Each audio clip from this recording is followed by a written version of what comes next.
You're listening to What's Hot on NCCU AudioNet.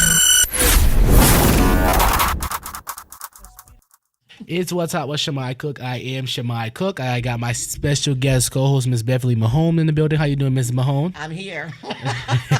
And we got a special guest in the building. He is finally here live in studio. It is Miss... You're going to call me out like that and say, finally, I'm going to meet you in my office? Really? That's how we're going to start this? We're going to start this like this, huh, Shamai? I thought we were boys. Okay. All right. You're going to meet me at 1 o'clock in my office. I'm down in the radio station studio. Okay, cool. All right. Don't come for me, bro. It's Mr. Brett Chambers, everybody. Mass communications professor here at NCCU. He's a man of many talents. You know, he's a guitar. I mean, you play the drums, play the trumpet, you play everything. No. I have them. And I play around with them. Oh. No. Like Al Strong over in our music department, he plays trumpet. Okay. Yeah, Marcus Anderson plays saxophone. Yeah. Thomas Taylor plays the heck out of a set of drums. And like that Robert Trowers who used to play with the Count Basie band, he plays the heck out of a trombone. Gotcha. So I own instruments that I play around with. Those cats over in our jazz department, they play music. Okay. I just want to clarify that. Okay, good. I just want to make sure. First of all, got to give credit where credit is due. Absolutely. You invited me. Yes. Don't forget. Thank you for coming on the show, though. I appreciate you coming on. You have been a great mentor to me, in especially in this business. You actually listen to me? I do. A lot of people don't listen to you, and I think especially he's right though. He's right. That's why I was shocked he did. A lot of. Auntie Bev is so good. But you do listen. I have to say that. I have to give you your props. You have listened, and I'm really proud of you because not only do you listen. No, seriously. This is where I get serious a little bit. Okay. Because I've shared some things with you, and we don't have to go into any details. Yeah. But when I've shared things with you and certain points of view, you listen first, you process, and then you applied it the way you needed to apply it that was best for you. Yeah. And I just want to say thank you because you're sitting here doing AudioNet. Yeah. You've impressed the folks at WNCU, so, you're going to do some things there eventually, and you're going to do some things in other places. You were part of that, the driving force internship with Stellantis. So you were out at Sports Durst with Kamatni and Greg, and Kamatni's bringing up cars from the Jeep and the Chrysler brand. So you've been doing the things that you need to do to get to where you want to go. So I just want to make sure that you understand that, and I say it to you in person. Oh, I appreciate that. That's not make this about me because you're the guest of the show. I know this is my show, but you're the guest. We're here to talk about you. First of all, you went to Duke. You're a proud graduate of Duke University. I'm a Blue Devil. Yeah, you're forever Duke. Yes, I'm Brotherhood. And you went here for grad school. Correct. Yes, You went to Central for grad school. I did. Eagle Pride. Yeah, but you didn't. You didn't major though in communications. You majored in public policy, right, for undergrad. Am I correct? Public policy for undergrad. Yeah. Look at you doing research. Yeah. Well, I'm a journalist. I got to do my research. So. Not everybody does, bro. That is true. Not everybody does. That's why I'm giving you your props. Yes, I appreciate. I'm giving you your props because not everybody does that. Thank you very much. That. And you went here for education, right? You majored for grad school. You went here for education, right? It's education technology. Education technology. What made you want to, be a professor in this department? The honest answer is I never wanted to be a professor. Wow. Yeah, and I've said this many times in interviews. Being an educator was never on any task list that I ever created for myself. Okay. One day, and the story is very simple. I was sitting at a stop sign, and I was told I either had to turn left or right. I didn't tell myself that. It just came out, and I made a choice to go to the right, and that was come to Central to go to grad school. Okay. Because otherwise, go to left and go to Carolina, but I knew I would have stopped at University Mall, hung out a bit. Sorry about that. Oh, sorry. Yeah, it's okay. Yeah, it's the one inside. Yeah, the inside one. Gotcha. All right, that's okay. Yeah. Uh-huh. So It's live radio, folks. It's okay. I've done live TV. That's minor. When you have people ducking lights, never mind. That's a whole different thing. Flashback. No. You were talking about making left or right. Yep. Yeah. And I made it right. Came to Central. Dr. Marvin Duncan was here, and at least I thought he was here. Turns out he had moved on to another position here. Okay. But when I was working at WTVD, he used to always try to get me to come here to go to grad school, do the education technology program. And so when I finally said, you know what, I'll go ahead and follow some direction that somebody gave me. Yeah. He's in a different role, but he was here. And I just came in and asked, could I have the paperwork to start grad school? I didn't really know what my end goal was. Other than go ahead and get this master's that Dr. Duncan used to always say, just get it so you have it, put in your back pocket. Yeah. It'll lead to something maybe, And it's along the same lines of stuff I already did. Okay. And so Dr. Colt was here and his assistant, I asked her, just give me the paperwork.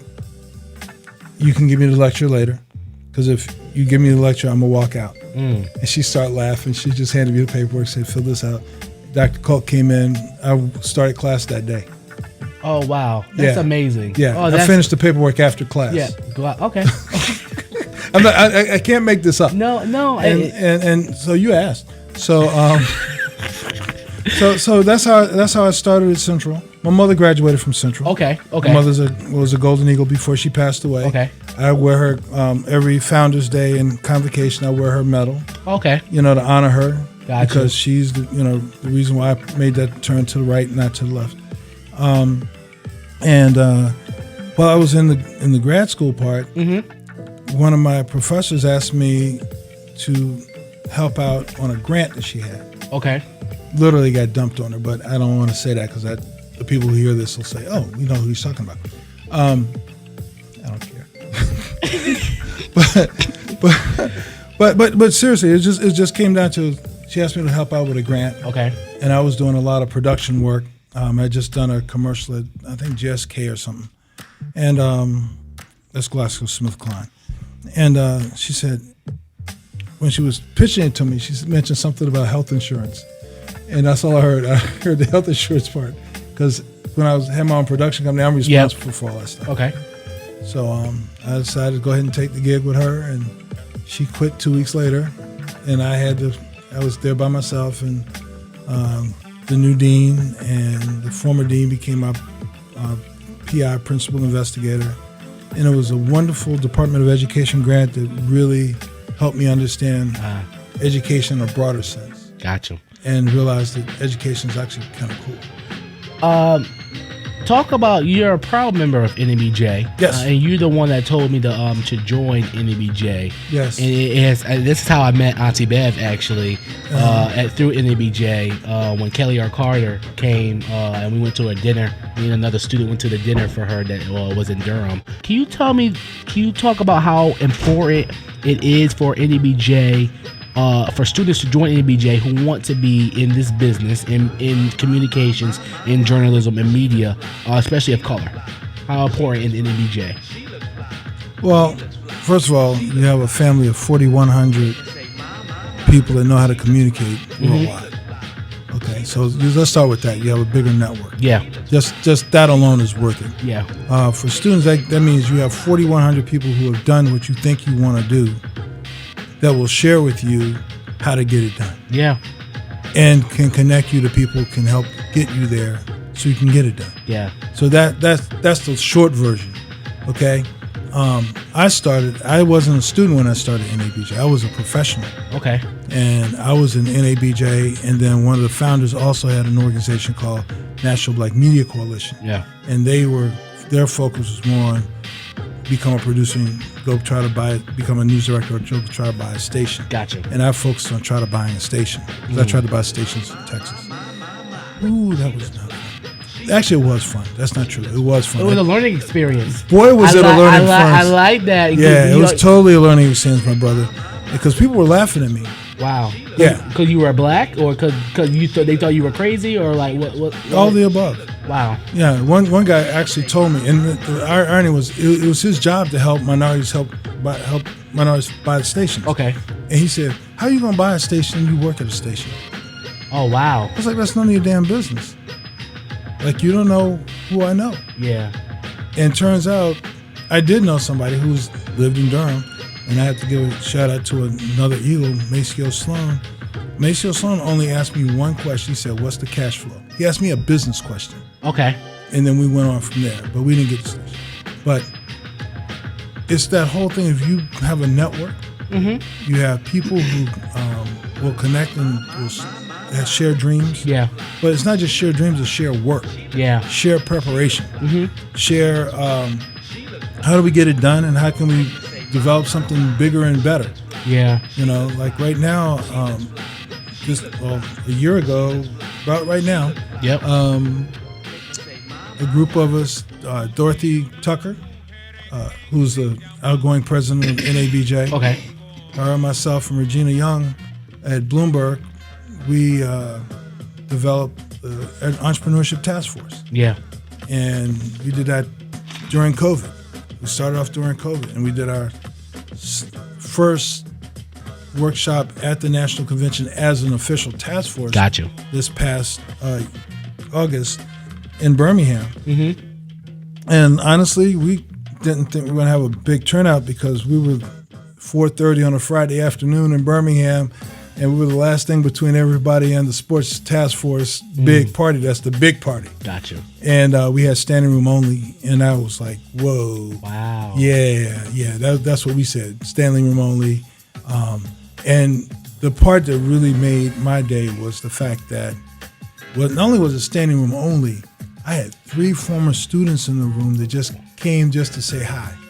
One was recruiting for her public radio station, Gabrielle, out in Kentucky. Okay. Yes, Kentucky or Tennessee. I always get those 2 states confused. And then another one was Ababa, who just become a producer in Miami. Wow. Lucky Yeah. her. Not lucky. She did the prep. She did the work. Yeah. She I'm got to saying Miami. lucky she's in Miami. She'll have no state income tax. That's why I'm saying lucky for her. That's why. My man. Yeah, that's what we were but, about. but she did the NPA position at WRL, and then she got into the Scripps training program. She went to Gotcha. Florida. This is, I think, her second or third job in Florida. You know, because she went to Miami from West Palm. Okay. Yeah, but she's an Eagle. So, Okay, I mean, yeah. she did the same class that y'all. You know, who else was there? Oh, my man Calvin Barnes. Yeah. Calvin Barnes. You talk about him often. I do, Yeah. because I'm really proud of him. He's at NBA TV now, but he was shooting games from the first week that he was on campus till he left because he was Passionate.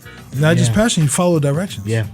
And he got it done. Yeah. But he was standing there because I looked up and I didn't have my glasses on like I don't have now, and I just saw this blur of this tall guy standing in the corner. I was like, and he just gave me that brother nod. He was like, I was like, is that Calvin? Because I'm not used to seeing him in a suit either. Yeah. He was like Oh yeah. suited up. I was like, yo. And Calvin is not a small guy. He's like 6'9". Yeah, he's really tall. I Yeah, bet- he's like 6'9".